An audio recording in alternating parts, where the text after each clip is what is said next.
In the world of geopolitics, sometimes the biggest stories aren't the ones that happen, but the ones that almost happen. Today we're going to dive into a few interconnected events across the Middle East and South Asia that really show how the region is quietly but dramatically remaking itself. And we have to start here. Just recently, the world was on the absolute brink of a major new war, and it was a lot more serious than I think many of us realized at the time. According to reports from places like the Daily Telegraph, a full-on U.S. military strike against Iran wasn't just being considered, it was approved. It was ready to launch. The order to stand down came at the very, very last moment. So, that brings us to the most critical question. What happened? What or who managed to pull the world back from the edge? Well, the answer wasn't found in Washington or in Europe, but right there in the heart of the region itself. Let's look at who is actually involved in this last-ditch effort, because the people who are making those emergency calls are probably not who you'd expect. What's so remarkable here is just how diverse this group is. We're talking about Saudi Arabia, Qatar, and Oman leading a frantic night of diplomacy, and they were joined by Turkey and Egypt. All of them reached out to Washington, and they all had the exact same message. And that core message was crystal clear. A military strike would unleash absolute chaos, it would devastate neighboring countries, and it would send global oil prices into a total tailspin. This wasn't just a simple request to calm down, it was a warning of a regional catastrophe. But wait, because there's another really complex layer to all of this. As you can see here, Israel's public and private positions were, well, they were different. Publicly, Iran is enemy number one. But privately, reports indicate that Prime Minister Netanyahu himself urged President Trump to postpone the strike. And the reason? A deep fear that if the U.S. attacked, Iran's very first move would be a direct strike against Israel. So, pulling back from the brink of war. That's a huge story on its own, but it was only one part of what was going on. While this crisis was playing out, something else, something much more strategic, was being built in the background. Yeah, away from the headlines, a potential new power bloc has been quietly taking shape. One forged by three of the region's most powerful nations. We're talking about a formal trilateral defense pact between Pakistan, Saudi Arabia, and Turkey.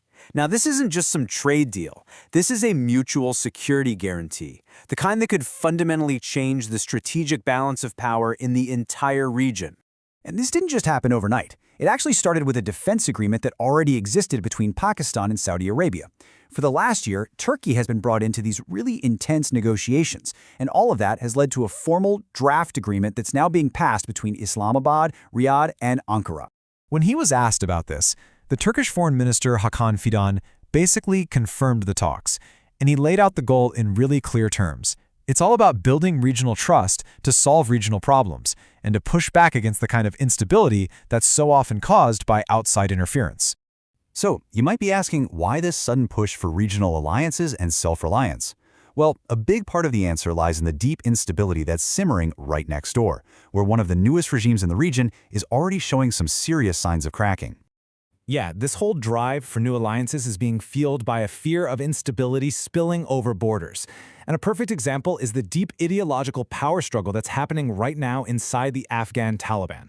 The Taliban government has pretty much split into two different camps. On one side, you've got the Kandahar faction. They're led by the hardline supreme leader, who sees the modern world and technology as a threat. But on the other side, you've got the more pragmatic Kabul faction. They're the ones who see engagement, trade, and technology as absolutely essential for survival. And this conflict just boiled over in a really dramatic way. The leadership in Kandahar ordered a complete nationwide internet shutdown. But just 3 days later, in what experts are calling this unprecedented act of rebellion, the ministers based in Kabul just turned it back on. They knew that you just can't run a modern state without it. And the stakes here could not be higher. In a leaked audio recording, the supreme leader himself warned that these internal divisions could cause the entire Islamic Emirate, that's the Taliban's name for their government, to completely collapse from the inside. Now that is the kind of instability that has all the neighboring countries so concerned. So, when you put all of these pieces together, the war that was averted, these new alliances, the fractures happening next door, a pretty clear picture starts to emerge. We're absolutely witnessing the start of a new chapter for this entire region.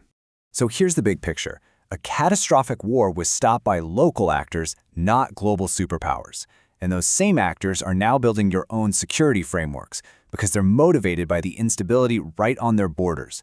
This represents a really profound shift towards regional autonomy. And that leaves us with the big question, right? Does this movement represent a genuine path toward a lasting stability, where regional players solve regional problems? Or are we just watching the formation of new blocs and the drawing of new and perhaps even more dangerous battle lines for the future?